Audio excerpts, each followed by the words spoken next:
I kind of want to like bounce again. You want to go to like a bouncy house or like a trampoline spot? Didn't you tumble? I tumbled, yeah, last year. I can't do that because I'm too tall. You keep saying this, but everybody else around me was taller than you. And they were doing like 85 I like flips. to see people who are taller than me. You act as if though you are some fucking Bigfoot. I actually don't. Everyone else does. Big I'm liar. always like, I'm like 6'2", and I'm lying. I'm like lying about being shorter than I am to be humble because I'm a humble person. Yeah, I'm like shorter, but like it doesn't mean I'm better than tumbling than you. You can still Are those tumble. platforms? Good children.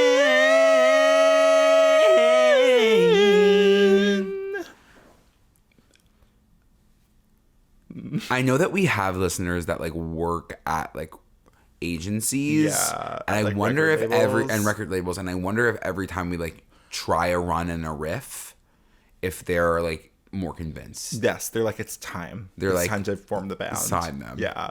Welcome back to Good Children, the podcast where hosts Joe Hegyes And Andrew Muscarella reflect on our 22 years of friendship, growing up in the late 2000s, early 2010s, and all of the nostalgia, trauma, and turns for the worse that come along with it. Okay, so you set the tone. We're turning. Dun, dun. We're like literally turning for the worst in 8th grade.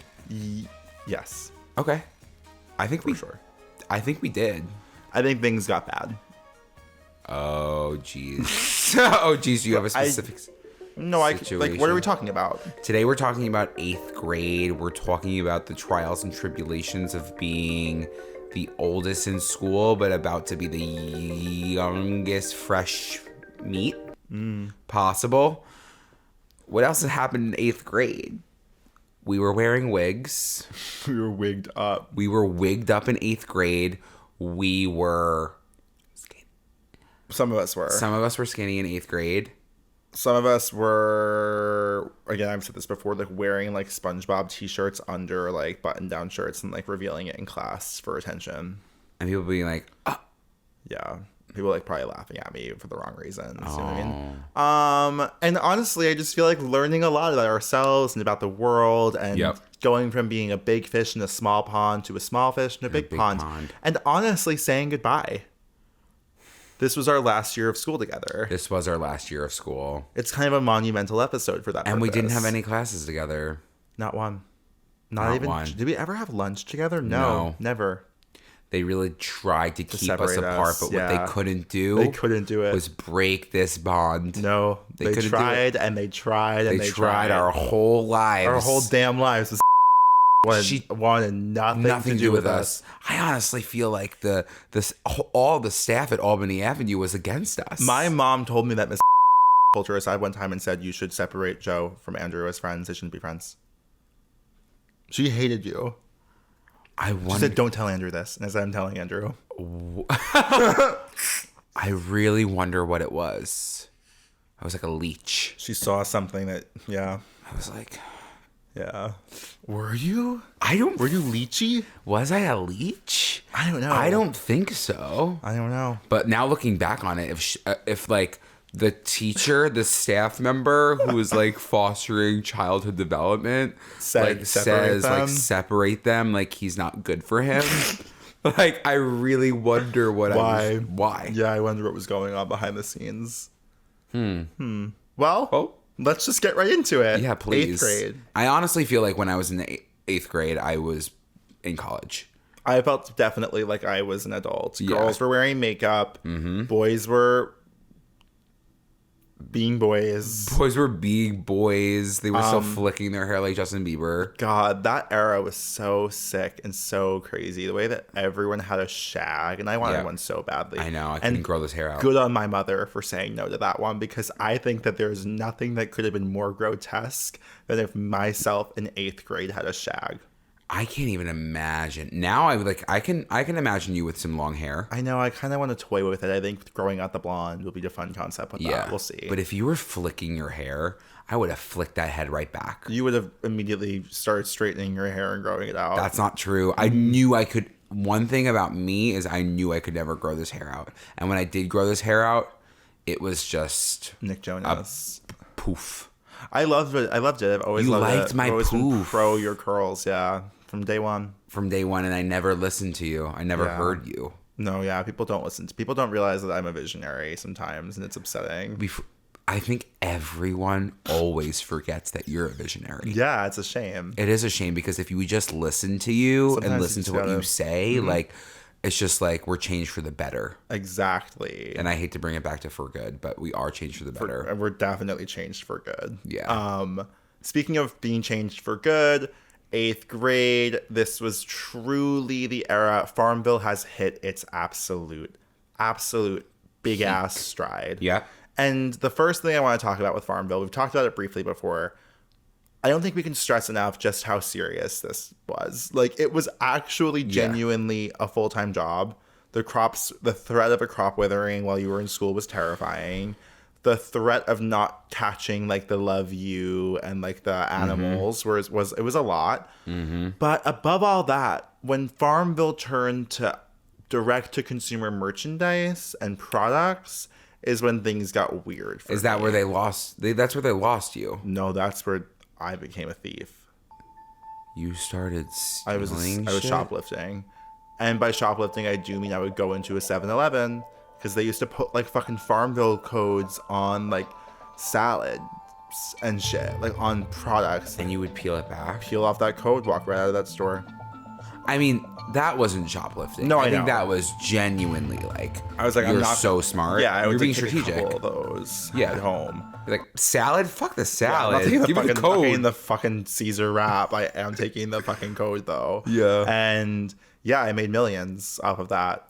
And if the government wants to come and take me away, I mean, by all means. I feel like you really like were always at the forefront of like the top of the top. I feel like you had a beautiful farm. I did. I had a villa. You had it. Of course you had. I had a chateau. Of course you had a chateau. Yeah. I think mine had to be bare bones. Yeah, I couldn't live like that. No. I've always been a digital girl living in an IRL world, as you know, and like that goes for The Sims. It goes for Zoo Tycoon, Roller Coaster Tycoon, I almost want to call it Zootopia. You were playing Zootopia? I could be wrong, but I thought it was called Zootopia prior to the Disney movie. It was like animals in like houses on Facebook. I loved that shit. Means nothing to you. Means nothing. I was playing like backyard baseball. That video game? Yeah. Yeah, that was a time. That was a huge time. That was like Amanda's vibe more than it was mine. Yeah. I was playing, oh my God, the Hannah Montana dress-up game on DisneyChannel.com. All the Disney Channel games were so good. DisneyChannel.com. Yeah, DisneyChannel.com was You just unlocked something in my brain. important website of all time.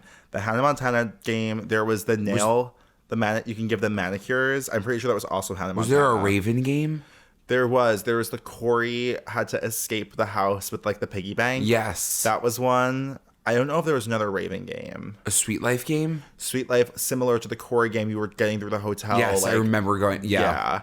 There was also Oh my gosh. fuck, what else was there?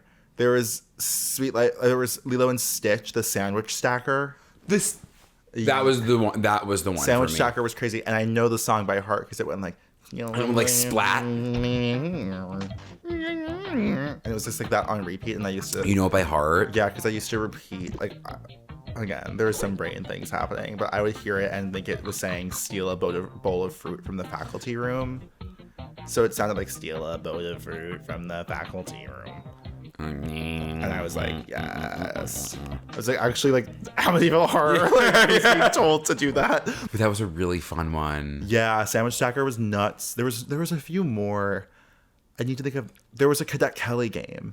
There was a Cadet Kelly game. There was a lot of really good games on there. And then there was also My Scene. Were you ever a My Scene queen? Of course not. MyScene.com had really fun games too, where you got to like make over dolls, and then Star Doll. MyScene.com didn't age well. I feel like MyScene.com is something sexual. My scene, she what that. The brain. It's so, the more I'm realizing it as I'm speaking, I'm like, why do I have this shit memorized? I'm like, why do you know what my scene's theme song sounds like? Yeah, because I saw so many fucking commercials. I watched TV 24/7 as a kid. Like, and it was the same 6 commercials like on repeat. She wore that. She wore that. My scene. Stardoll was great. I was dressing up Catherine McPhee. You were dressing up Katie? Yes. It was like Cat McPhee, the Olsen twins. Like, obviously, it was like, that was a game. Stardoll was like a little bit like, because like they were all naked. Like, they were like in undies. So I was like, Zac Efron, I'll dress up Zac Efron. You know, and you're like, oh, what is he wearing? Yeah, I'll like dress up like Joe Boxer Jonas. briefs. And some of them were in like briefs. And I was like, you were like, what is that? What is that? Yeah. What does that mean? What is what? Yeah. Dolls Mania, you know nothing about that. It makes me sick. No. Those little digital girls who were like a little bit like, you know what I mean? They were like bitchy. Yeah. Yeah. I don't know what you mean. No. Were you playing this in 8th grade? No. Oh. No, I've moved back. I've fallen back. No homo. Did you ever say no homo? Oh, of course. See, I actually remember vividly, I think going into 9th grade, I was like, I'm going to start saying no homo. I was like, this is actually genius. Yep. I remember being like, this is a great way to cover up what's happening. I love your nails. No homo. It's like saying it to like a girl. It's like doing something so gay and then being like, no homo. I was like, I'm going to start saying it all the time. And then I was like, I'm going to start pretending to be gay. This is how fucked up I was. I was like, it's actually more of a red herring if I am like, wait, you look hot today. Because it would like, I would never do that if I was gay. You know what I mean? And then like, I remember that was a plan for me in 9th grade. And I just didn't do it. But I would have just been gay then. You know, like, you're not pretending. Like, you're like, wait, what's up, Queenie? You're like, no, but I'm pretending. This is like actually just a joke. Yeah, no, I was definitely doing no homo. But why were people like say like, what was it justifying? Like, what were the sentences that came prior? It was like complimenting another boy or like saying so like nice. Really like your outfit, but no homo. Yeah. Okay, because it was like, especially in 8th grade, you think that person would want to act upon, would be like, oh, are you hitting on me? I think more so it'd be like, oh, you're a fucking faggot. Yeah. You know what I mean? Yeah. Remember also when people would be like, show me your nails. Stop. That one still triggers me to this day. Because I would always either flick that wrist. Or you would do like this, right? You would either like present your nails in a masculine way or a gay way. Yeah. And mine was always flick of the wrist. And then they were like, you're gay. That means you're gay. And I'm like, who are you? Those fucking limp wrists. Yeah, my wrists have always been falling forward. They've been barely hanging on. They've been barely. But like, you don't look, no one, when you look at your nails, genuinely, you go like this.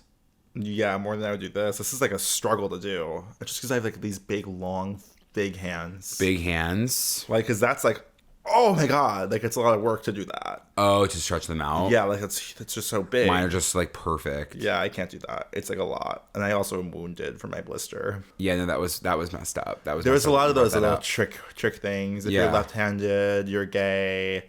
If your hair pattern goes like counterclockwise, it meant you were gay. Do you remember that? People were my calic? Yeah, if your calic went calic. If it went counterclockwise, it meant you were gay. They were just trying to force gayness. Homosexual. Listen. That's I kind of out right, and just like that, it took us 35 episodes, but we just said it. We were trying to force the gay agenda on children. Holy shit! This is some Rick DeSantis shit. Yeah. Oh my God, they were trying to force it. They were just like really, and honestly, like, but like I mean, like in those moments, I could have been like right through us. Yeah, my calic is going counterclockwise, and I'm gay. Can you imagine? No. I literally can't imagine. No. I know we talk about it all the time, and it's probably crazy to hear us continually harp on shit from actually literally 8th grade. But like, I just don't even know what my life would have been like, or it would be like today. If I just was like, I'm gay. Probably would be able to go into gay spaces and be normal. And not like be like, oh, my big journey is that I like gay people now. Yeah, like I think it would have been. You're like, it's just so great to be like surrounding myself with like gay men and like realizing that like there's more than just girls gay. I'm like, yeah, that stinks. It definitely stings. It's definitely upsetting, but like it was moments like that definitely continued to push me into the closet. You know, like, yeah, no homo. No homo. Faggot, obviously, hadn't hit its ultimate stride. Ultimate stride. Yeah. People were still saying it. Not to mention the R slur being actually second nature to most people. Everyone was saying it. Like teachers, celebrities, children, parents, everyone in the world. It was just normal, which is crazy. Still just drop it. Yeah. People are still dropping. That is the most off-putting experience. Like, nothing shakes me to my core more than when I'm talking to someone and out of nowhere they say that. Yeah, I'm like, and you're like, oh. Because I'm also like, what you impression do I give off? Yeah. That you think you can just like say something like that to me and I'm gonna like be like, ha ha ha. Like, it's a double-edged sword. Where I'm like, what the fuck is happening? Like, you're misreading me absolutely. Yeah. And like, you're gonna and never what say year that is again. it? Yeah, it's crazy to me. And like, I, in this moment, can be the last person you say it to. Yeah. Yeah, that was 8th grade for you. I got my braces. You got your braces. Remember mine. It's so messed up. Shoving your straw between your teeth. I've said it before. I was staring at the sun. Staring at the sun, shoving the straw between my teeth because I wanted to be cool and I thought it was cool. You didn't want to be cool. You wanted to be different. I wanted to be different. You're right. You're like, so right. At the end of the day, that's what it was. You're so right. But I had like a little gap tooth. No, you really didn't. It was like a little gap and my teeth are... I mean, at this point, they're the same because I didn't wear my retainer. Yeah, same. But they line up together and like you need to have like a little bit of an overbite. Oh. And I don't. Yeah. But I only had my braces on for a year and a half. But I remember getting my braces and wearing glasses and then being in 8th grade and being like, this actually isn't cool. There was like nothing cool about getting food stuck in my teeth. And I was getting a lot of food stuck in those. And I was not brushing my teeth. And I was not using those that little brush to put between. No, I'm sorry. They give you braces and they say, here are a toolkit? A toolkit. So you can eat food. No. To an 8th grader? No, I'm not doing any of that. I'm not brushing my teeth. I got my braces in 8th grade and immediately got a buffalo chicken slice from Frank's. Of course you did. And it was all everywhere. No, I can remember the feeling of braces so well. Like, yeah. Ugh, no. When they would like snap, when the wire would snap. And it would poke out a little bit. Yeah. Like, oh my fucking lip. Like, braces are an insane... Has Invisalign, like, officially, like, taken over the braces industry? I think so. Do kids have braces anymore? Like, metal braces? Do they? I don't know. I don't see any kids on TikTok with braces. I guess I'm not being served, like, children. Yeah. But, like... I feel like they're also doing a lot of retainer action now lately. Yeah. Like, behind and just fixing it that way. I wish. I know. I had a palate expander. That was fucking crazy. That was literally prehistoric torture. Like, that was medieval times shit. Like, putting... You know that what? Did you have one? No. Literally a chunk of metal that went up into my mouth that stayed there for a year. So food would get caught on top of it, and there was nothing you could do. It was just rot? And it would... Every single day you had to turn a key.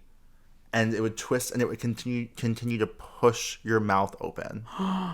My parents just gave me anything in that. Like, I had the fucking overbite. The helmet shit. Yeah, I had the headgear to fix my overbite in 2nd grade and braces to fix my gap teeth in 2nd grade. It was like, I don't think I could have. My teeth wouldn't have grown. Like, yeah, I wouldn't. Like, you needed it. If I didn't do it then, it'd be like irreversible damage as an adult. But then in 8th grade I had my palate expander, my braces again. Into 9th grade, I think. I don't think I started high school with braces. Okay, you got them off. Yeah. The feeling. That moment when you're like, my teeth are smooth. Look at my, like, literally every picture, I'm like... That was also the year where Demi Lovato's smile. Remember her insane smile? And I remember being like, that's how I'm going to smile. So there was a year of my life where I was smiling, I thought, and my whole family would be like, stop smiling. And I was like, how else do you smile? And then I'd be like, gayest smile on earth. Like Chris Colfer. What else is going on for you in 8th grade? In 8th grade, I was probably trying to make the honor roll so I can get the damn bumper sticker. My parents could put it on their car, but they never did. The Catholic high school entry exam, I'll never forget walking out of it. I'll never forget walking into it. Into it? Yeah. I mean, obviously, like, I'm an anxious tester. So we're going like into nerdy. Holy Trinity. We're going into Holy Trinity. I'm like, I better get into Catholic school. I opened the grammar section. I didn't know where to put a comma. I literally was like, okay, this is it. Like, it's going to be so embarrassing when a Catholic school declines me. Like, that's an act of God then. Like, that's not on anybody else but God. And we walked out of that school with those tests in our hands. Which, what was that about? They gave us the test to take home, yeah. They gave us the test to take home. We used to like a Scantron. I guess we just, yeah. Yeah. And I was sick. And your mom took one look through my pamphlet and was like, oh, you're not getting in. Every single, and we compared tests. I remember. Were they all opposite? I basically got almost every single question wrong on the English section. I remember that day because it was also, I think, my first ever bat mitzvah. It was. It was Sam Kelman's bat mitzvah. And it was also Halloween. But I remember going straight from that exam, getting home, putting on an outfit, which I wore an orange shirt and a black tie because it was Halloween. Yeah. And I went to that bat mitzvah and I was like, I am so fucking mad that I'm fucking Catholic. Yeah. I was like, I went home and I was like, are you guys kidding? Like, I went to a party like that. I was like, for years, I begged my parents. Yeah. Prior to that, like, as a child, I was like, actually, there were times in my life where I was like, Mom, I want to be Jewish so badly. Please. So badly. Like, Yeah. all I want to do is be Jewish. I do genuinely believe it was based on halakhas, which take it or leave it. I know, and I'm going to take it. I think that was why I really found connection to that. I that mean, religion. it's latkes, it's all of the food, it was the parties, we were having communion or confirmations. It was always so, the Catholicism was always so bleak. It was always like, you are going to die and you are a sinner and you were born a sinner. And then it's like, let's open your casket. Meanwhile, Judaism, they're like, let's sit Shiva and let's eat. But yeah, I loved 8th grade specifically for the bat and bar mitzvahs. And some people like went turned it out. It was like it was like my Super Sweet 16. Oh, yeah. Yeah, there was like pasta making sections. There were carving stations just for the apps. Photos to take home. Photos My favorite to thing in the take entire home. world is a commemorative photo. I remember that at Sammy and Hayden's. Yep. I remember getting that picture. Theirs was the best like one. Mets sports themed, right? It was, and for that day, I was a sports fan. I literally loved the Mets. I was loved the obsessed Mets. with the Mets that day. Walking in and being like, am I in Miami? No, I remember walking in and being like, oh, who are we dealing with here? I don't even remember, in my head the venue It was at the temple. It was, I didn't think I went to the temple. No, it was in the basement of the temple. In my head, was it at Tao? It felt like it was Tao, but it was genuinely at the temple. Was it not like a huge? It was huge. Like it was the ceilings were huge. It was massive on the same property. I remember being like, where are we going? And I remember turning 13. I remember turning 13 because I was upset that I talked about it before, that I didn't become a mermaid. Yeah. We were talking about drugs, but also it was the year of relationships. For whom? Both of us. I did not get into Anastasia. That was 9th grade. Mine was 8th grade. Yeah, because you wanted her. Yeah, I told you that. Yeah. Yeah, and then you didn't tell me that you guys were dating. Yeah, I texted her after I left lacrosse. And that's why Miss told me not to be friends with you anymore. Because she knew I would take what you wanted. Yeah.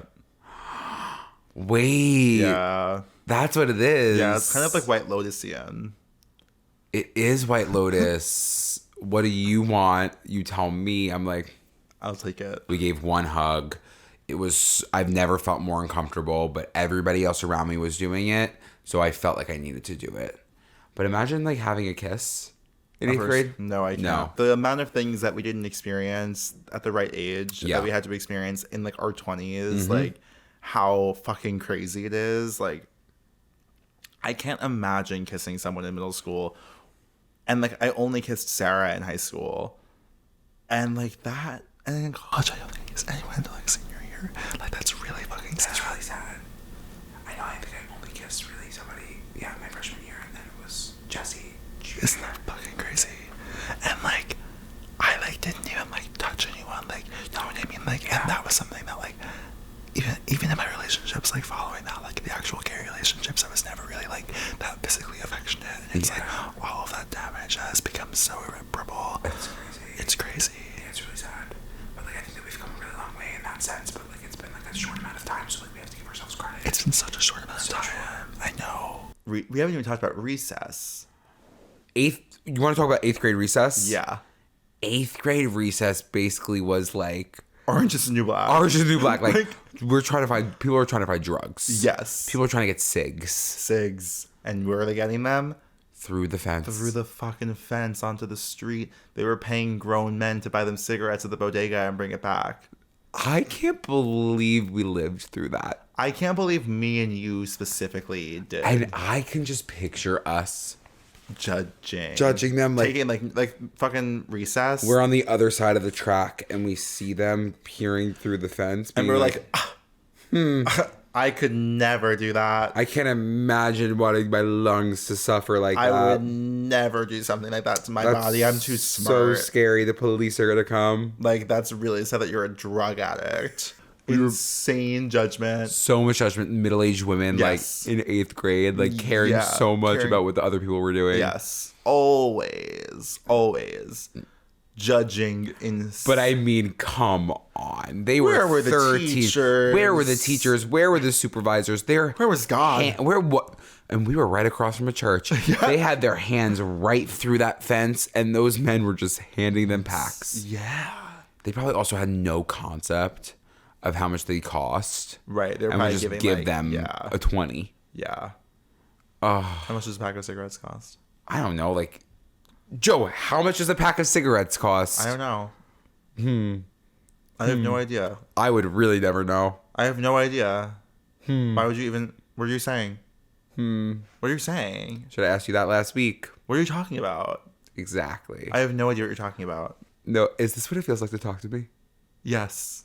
I think that 2008 also introduced one of our very first pandemics. Pop culturally, we were really suffering, and that was a flash mob. Yeah. What? No. Have you ever partaken in a flash mob? Thankfully, I've never partaken in a flash mob, and I hope to God that you never will. It stays that way. There is an excitement. There is a lore to it. You would love a flash mob. It's just like you're eating and you're like, ha, ba, ba. Like, yeah. You stand up. Have you ever? I have, of course. What? Of course I have. Where? Of course I have. When? At college. This fucking college just seems like it was a big mistake for you. Yeah, it was for my acapella group.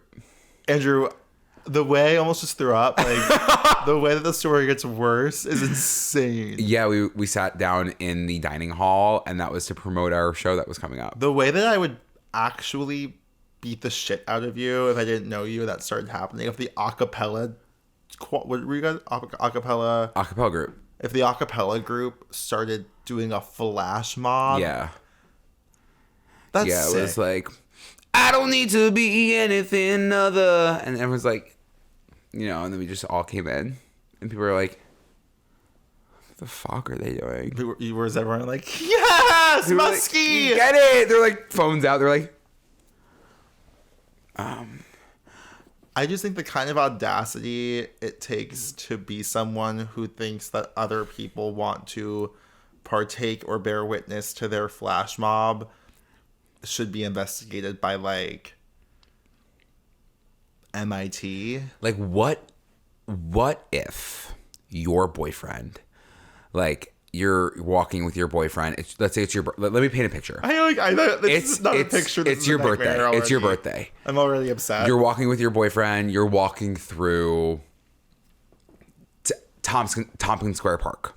This is so far my worst case scenario. You're walking. You're like, okay.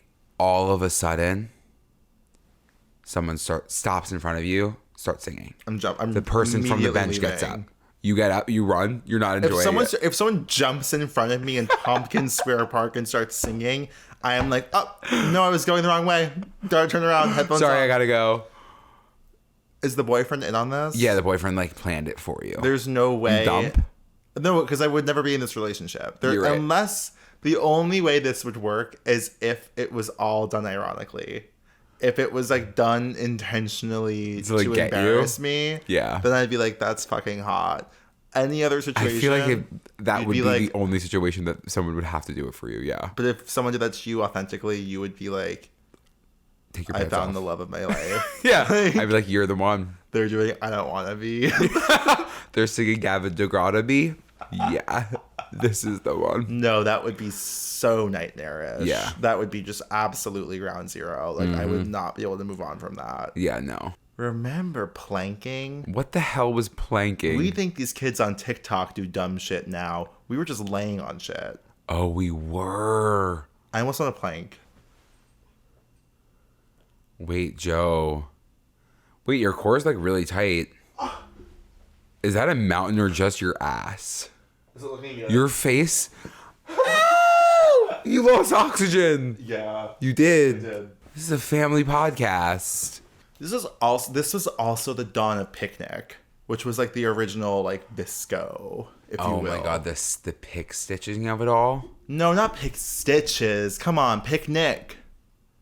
Picnik.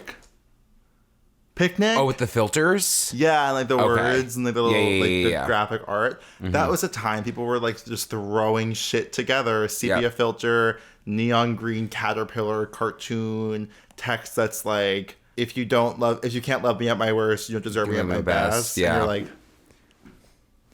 this smile. Wait, that smile. Wait, Joe, that's really good. I feel like 8th grade was a blur for me. Yeah. And it was just like a whirlwind because it was all the countdown. It was kind of like, again, to bring it back to college, it was like the last year of college. You feel like, what? I don't even have to try. Right. I was like, I'm about to become an adult. Yeah. I'm about to go into 9th grade. Yeah, I'm about to be so cool. I'm about to be so cool. I was like, I'm leaving it all behind. Mm-hmm. I remember being like, take one last look at me because you guys are never going to see me again because I'm going to Catholic school. Oh, my gosh. And I'm like, I don't know where I'm going, you guys, but maybe you'll see me at school. Yeah, and then we were signing the yearbooks, and that's when it all happened. I hope you turn out straight. I hope you turn out straight was 8th grade. That's crazy. I gotta say, there was a lot of pop culture that was born this year in 2009. Yeah, because it was like the last year we can get it in. I guess so. Before the new decade. We had Hannah Montana, the movie. I don't know about you guys, but The Climb. The Climb. You'll always find your way back home. Crazier. Tyra Banks. When Tyra Banks was in that movie, I was like, oh, we're dealing with big budget. Yeah. Like, I will never forget the feeling of being a kid and watching Lizzie McGuire go from the TV show to the movie, and then watching High School Musical go from the Disney Channel original movie to the actual production. Yep. To watching Hannah Montana do the TV show to the movie, and watching like the cameras get better and the budget get better and like the feel. Like, I don't think I quite understood what felt so different at that age, but I remember being like so enamored by like the high production budget of those movies, and I was like, no, they're real now. Like, they're real. These are real people. And you also knew with the Hannah Montana movie, like, things were coming to an end.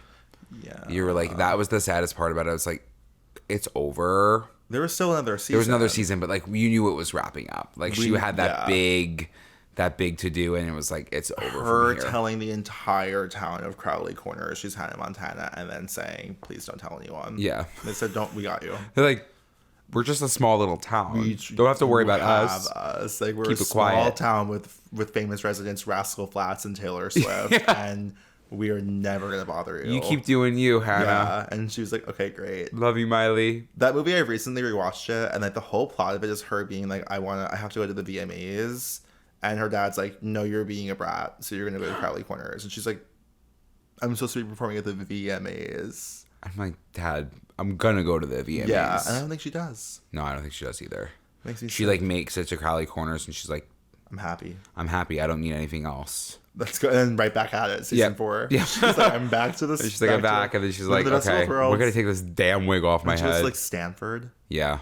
The way that show wrapped up was so bad. I mean, I know that she was absolutely like, I'm done this shit. Yeah. But like, and they were like, how do we end this, Stanford? And there's no chance that Miley Stewart went to college. Why would she? They weren't really reflecting on her grades or anything. Ever. But like, when did she ever wasn't passing? No, she had to. No, but she had to.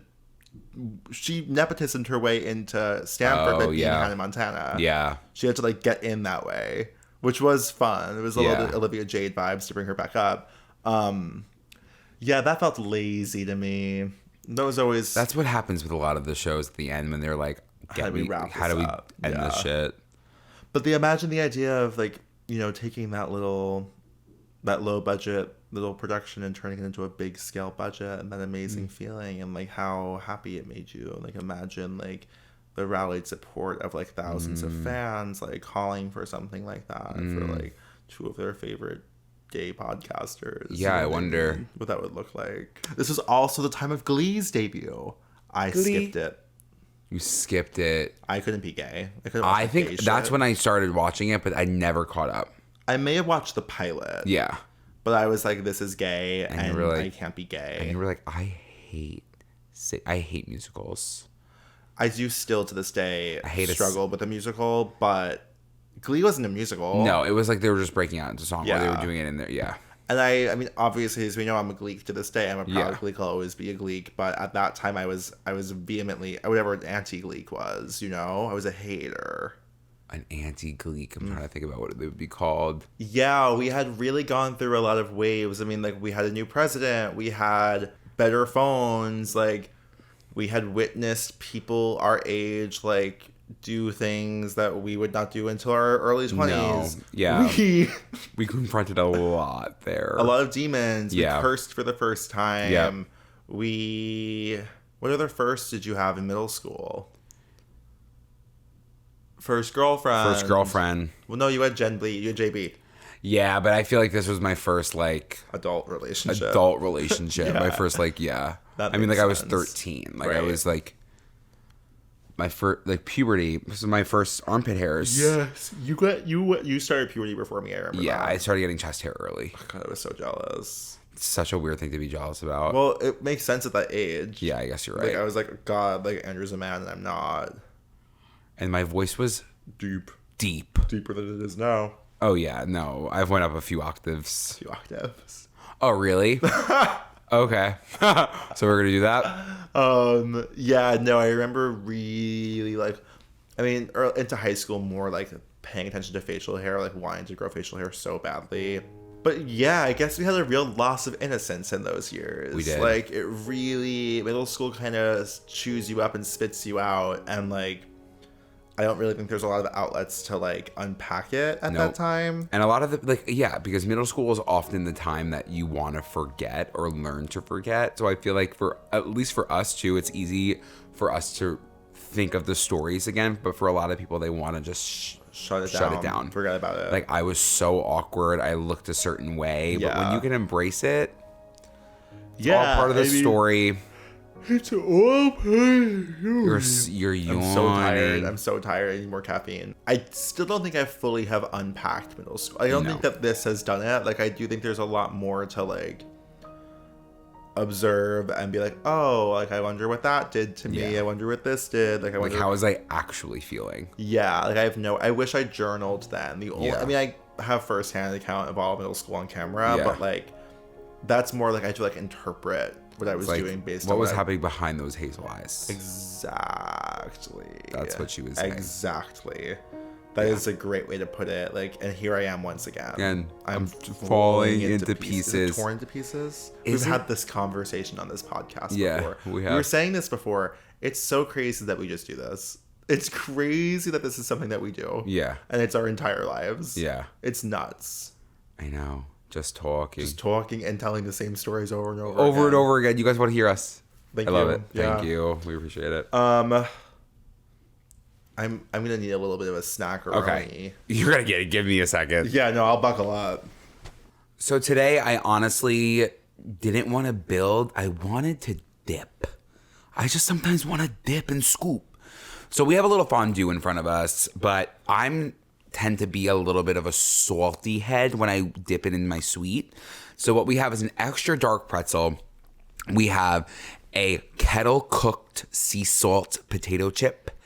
And then we have the omakase berry, the strawberries, very sweet, very amazing, but the star of this whole entire board obviously is the Tony's milk chocolate. I had to melt it down for Tony. So, next time you're making a little fondue, you use Tony's chocolate, okay? Can you beat that chocolate? You kind of can't. Tony's ignites something in me that no other chocolate bar ever has. Like, a feral, like almost aggression in like a sexual way. Do you know what I mean? I know what you mean. Like, it like makes you just like, I need it. Like, I need it now. Yeah. And I honestly, like, Tony, if you're listening, we would love to be at the opening of the amusement park. Stop. You know what I mean? Would you die? Would you die? Be there. Tony's is opening an amusement park in Amsterdam, and we learned that from a listener at the live show. And I do think it just makes natural sense for us to attend that experience. And I do hope it has a similar outcome as Willy Wonka's Chocolate Factory, because we have an Augustus Gloop, we have a Mike TV. Like, who's Augustus? It's time for Judge Trudy. I don't know if that one's gonna stick. I don't think it sticks, Joe. We'll change it up next week. This is a question that we've actually gotten asked a few times lately. It's no advice, which, like, thank God. I still don't understand how you guys met. You lived in the same city but met on vacation. We've gotten this a few times. People have wanted clarification on this story, and I feel like, why not explain it again? Okay. So, we're both born. Were you born in born and raised Long Island? Born and raised Long Island. Yeah. So we're both born and raised in Massapequa, and we went to the same preschool. Yeah, we went to the same preschool. We went to Dilly Dally. Dilly Dally. I was in full time. I was in half day, and we had never connected. However, I do have a visual. As we know, my earliest memory of Andrew, I'm being walked out to the courtyard, to the backyard to play. Andrew is laying in a cot, looking up at me, eating a cookie. And it was a moment that does feel cinematic to this day that should be reflected on television, is what I'll say. And we both have siblings that were, like, around similar ages, so I'm sure our families knew of each other, but we didn't know each other. We did not know each other. Cut to after Dilly Dally, pre-kindergarten, we both go on a vacation to Universal Studios. Yes. You're there with a family that my mom's friends with. One of the daughters of that family is in my sister's grade, so my mom is also friends with that family. Yep. So there is that connection. With that being said, there's still no Muscarella Hegyes, like, connection. We then are both playing in the pool at the same time in Florida without coordinating it. Obviously, something pulls us towards each other. Probably the fact that we do look familiar. Also, we're the same age, playing in the pool. Our dads communicate. It's all pieced together. The Muscarellas eat the fruit out of the cabana. And that's just it. Like, we obviously are going to take your fruit and run. Yeah. But we also formed a friendship that's lasted for 22 years in that pool at the Hard Rock. Because following that, we got back. We went to the same kindergarten. We're not in the same class, but then we started hanging out. Then we became friends. And that's the whole story. Yeah. Then we, obviously, as you guys know, elementary school, we were in a few of the same classes in middle school. And then we went to different high schools.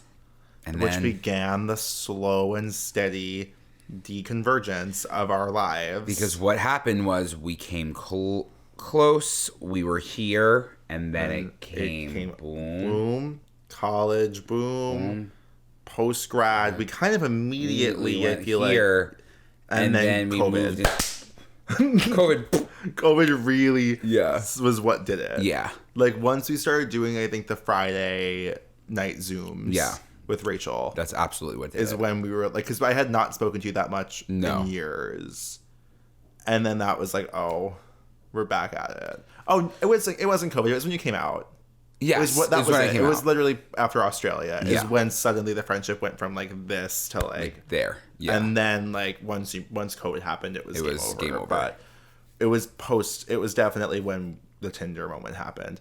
It's amazing how so many brands that we partner and align with the story. Yeah. It's actually nuts. It is nuts. And that's all for this week's episode of Good Children. You know where to find us, you guys. At Good Children Pod across all platforms. Mm-hmm. I'm on Instagram at Andrew Muscarella. I'm on Instagram at Joe Hegyes. And we have 3 shows that are announced so far. If you are in San Francisco. If you are in Los Angeles. And if you are in Boston, we want to see you at the show. LA, March 20th. San Francisco, April 2nd. Boston, April 27th. Tickets are available at the link in our bio. You better fucking show up. You better show up. Boston, I only think that there's 5 tickets left. Doru has been projecting this since the tickets went on sale, but he might be right. But we're so excited to see you. So excited. There's plenty of more shows coming out. We're doing... Joe, are you okay? We're doing plenty of more shows down the line. We are planning... We're low-key planning a road trip. A tour, yeah. So don't worry. So buckle up. Chicago, we hear you. Austin, we hear you. Seattle's a stretch. But Nebraska, I'll be there. We're flirting with Nebraska. We have so many Nebraskans who are like, come to Nebraska. Yeah, I can't fucking Nebraska, I love ya. And we'll see you next week. See you soon. Don't forget to do your homework. Like, comment, subscribe, share, rate, send it to your friends, send it to your family, show it to your therapist. Honestly, I'm sure that would be really helpful for all of us. Yeah, please. Enjoy. Keep being a little sweetie. Keep slaying. 'Cause you're hot and you're cold, you're yes and you're no, you're in and you're out, you're up and you're down, you're wrong when it's right, it's black and it's white, we fight, we break up, we kiss, we make up.